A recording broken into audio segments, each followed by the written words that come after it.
لأول مرة في التاريخ المقابلات الأجنبية بيرس مورغان بخلي الضيف اللي قدامه يحكي. نعم يا سادة، هاي معجزة. في هاي المرة لما جاب باسم يوسف للمرة الثانية على البرنامج خلاه يحكي وما قاطع ولا مرة، فزقفوا له يا جماعة، زقفوا له. لأول مرة بالتاريخ يعملها. أخيرا يا زلمة أنت صحفي، لا بتخلي حد يحكي ولا بدك حدا يعارضك. المهم يا جماعة الخير، فجاب باسم يوسف للمرة الثانية عشان حلقة باسم يوسف الأولى كانت أعلى نسبة مشاهدات عليها تقريبا، عليها هلا حاليا في تصوير هذا الفيديو 20 مليون. فالناس عجبت الحلقة. لأول مرة في تاريخ اليوتيوب وبتاريخ الصحافة والإعلام حدا بيحكي عن القضية الفلسطينية في هاي الطريقة. لكن لما جابوا مرة تانية أنا بصراحة في كم نقطة ما عجبتني بالمرة، وراح أوضح لكم إياها هلا ليش. فخلينا نبلش بالفيديو. أول إشي قبل ما نبلش في المقابلة نفسها، الإعلان التريلر اللي عملوه للمقابلة بصراحة كانت واضحة شو نية البرنامج في هاي المقابلة. مش إنه هم هدفهم إنه فعليا يفرجوا الطرف الآخر، همهم الفيوز والمشاهدات وكذا. خليني أفرجيكم. ترى جدلا لهذا العام، ومع وصول عدد مشاهداتها لأكثر من 20 مليون مشاهدة حول العالم. المهم، فانتوا لاحظتوا شغله غريبه في الاعلان، انه الاعلان كان باللغه العربيه. اول اشي عليه ترجمه بالعربي والانجليزي، وبرضه بنفس الوقت حتى الكابشن بالفيديو نفسه مكتوب حتى بالعربي انه شاهدوا الجزء الثاني من مقابله باسم يوسف مع بيرس مورغان حصريا على توك تي في. الواضح انه هو عم بيحاول يوصل اكبر عدد من العرب، عشان طبعا العرب بحبوا يسمعوا عن القضيه الفلسطينيه في التلفزيون الاجنبي. فحسيت انه النيه ما كانت زي ما هو يعني بالاول كان عامل هاي المقابلات. هذا اللي ما عجبني بصراحة في البداية، لكن الحمد لله أقل ما فيها إنه عنده جمهور جدا، عنده جمهور كبير أجنبي عم بيحضروا الفيديو، وحتى تأثير الحلقة والمقابلة كان جدا قوي، بس مش زي الحلقة الأولى. خلينا نبلش بالحلقة الثانية وأحكي لكم أهم النقاط اللي صارت في الفيديو. يعني بدل ما تحضر الساعتين أنا بعطيك كل النقاط المفروض تهتم لها يعني في هذا الموضوع. أول مقطع من المقابلة هو أكثر إشي عجبني بصراحة، اللي هو لما باسم يوسف جاب لبيرس مورغان زيت وزعتر. نعم يا سادة، وفي سبب انه جاب الزيت والزعتر، خليني افرجيكم. From me and my wife. This is olive oil from the West Bank. Whenever I go to Jordan a lot, but my wife also like ask for the oil from the West Bank. It's very good. It is the best oil ever. And the thing is, the olive trees, they survive up to 600 years.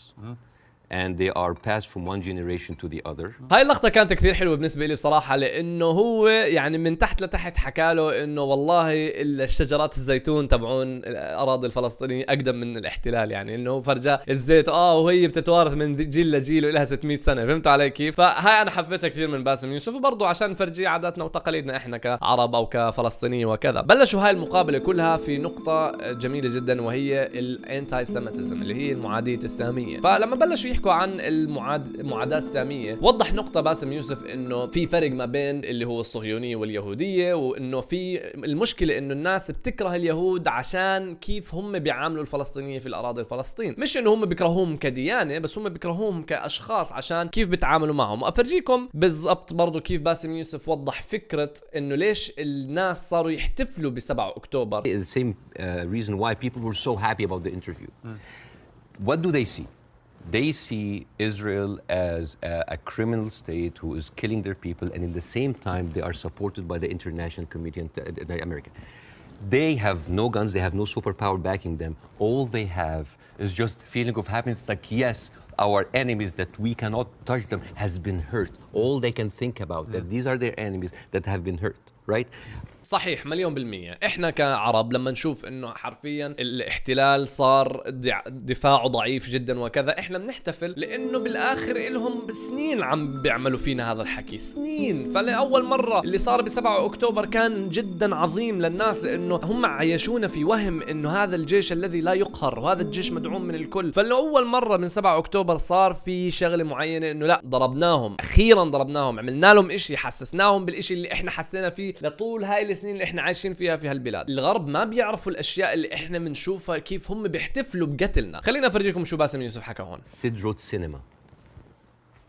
This is in 2014 when Israel was bombing Gaza as usual, and the Israelis in the Sderot, the kibbutz or the settlement, they went on a hill and they had popcorn and they had drinks and they were like watching the show and they were cheering with every rocket coming down. This is what we see.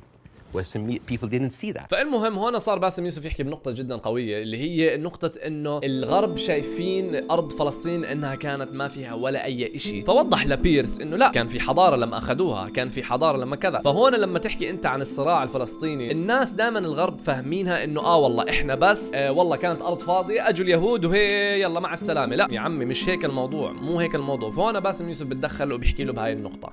To say that, and I'm not saying that just like, oh, let's wipe out the state of Israel, let's like push them in the sea. No, but it's important when you talk about the conflict that you talk about the root causes, right?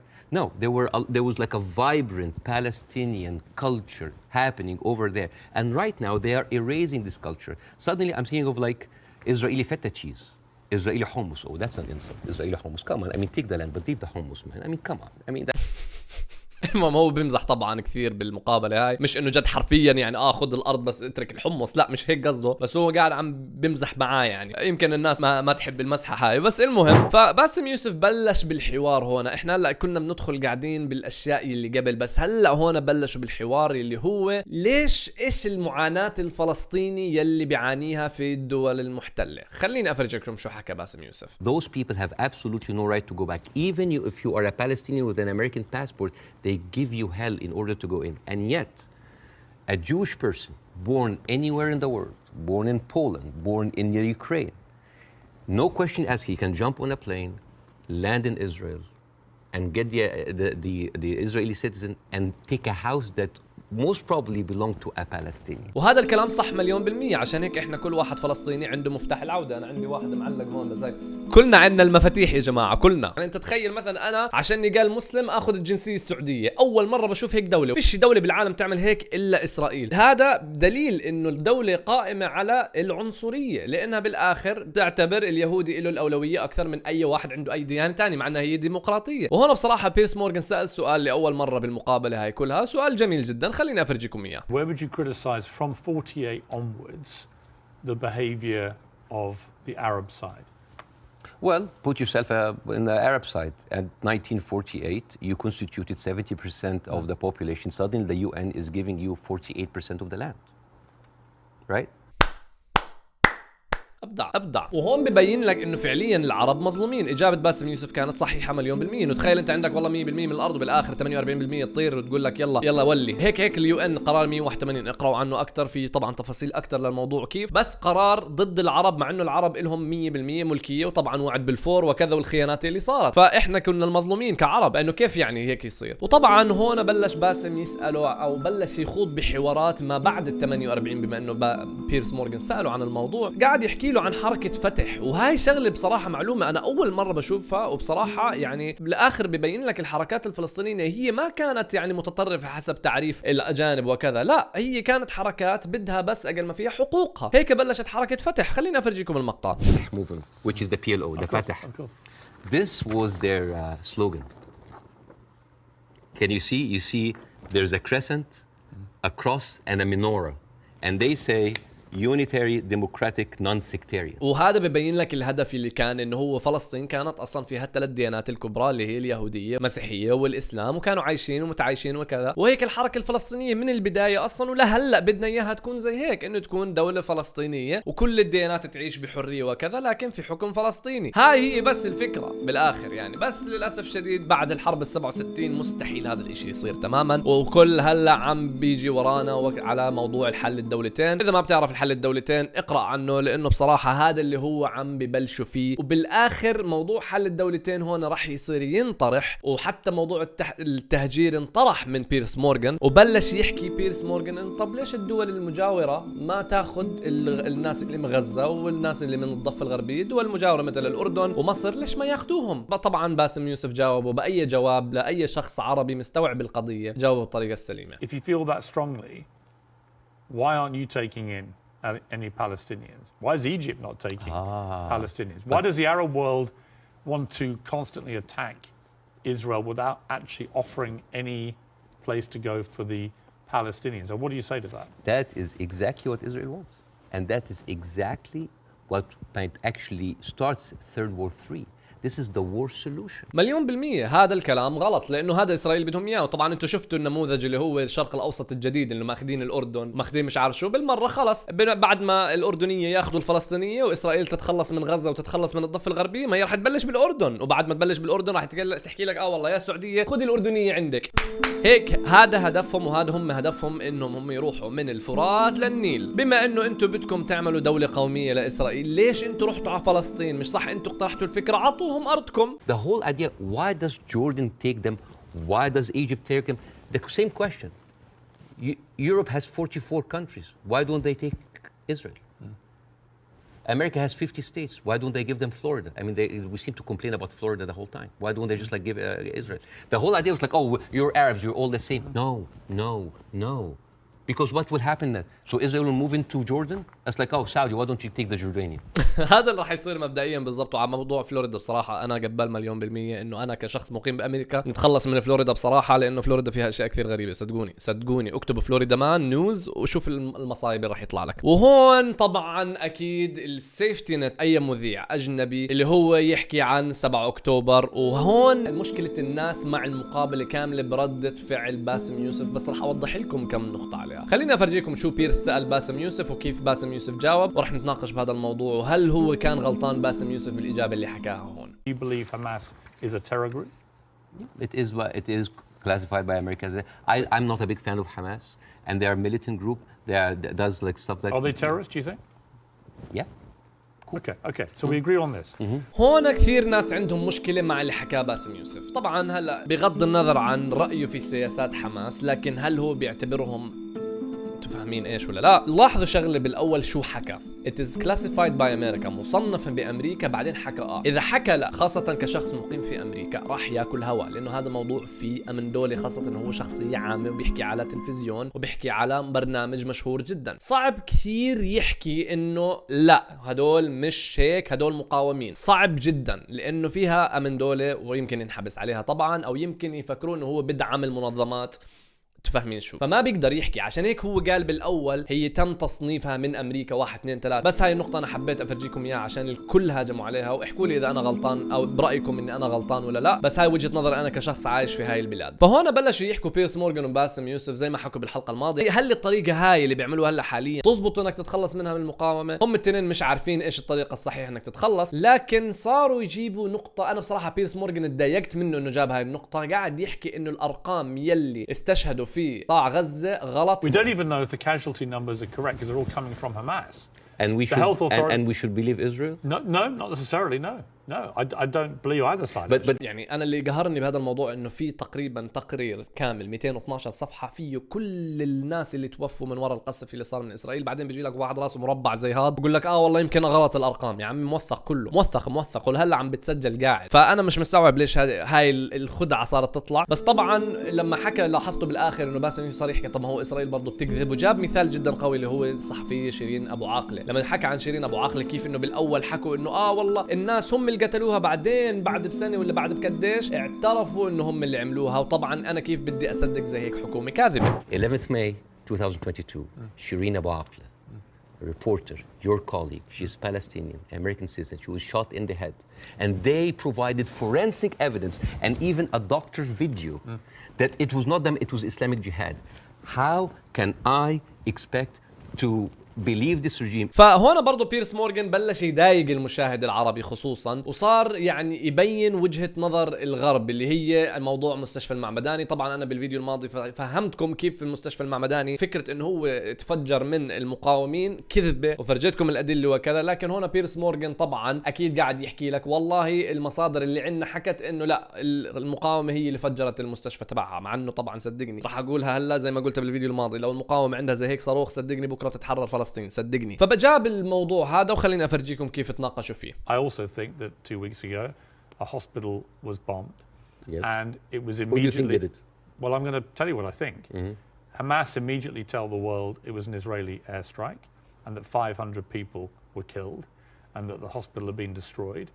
And then as the next couple of days go by, the hospital is relatively undamaged. The car park was obliterated.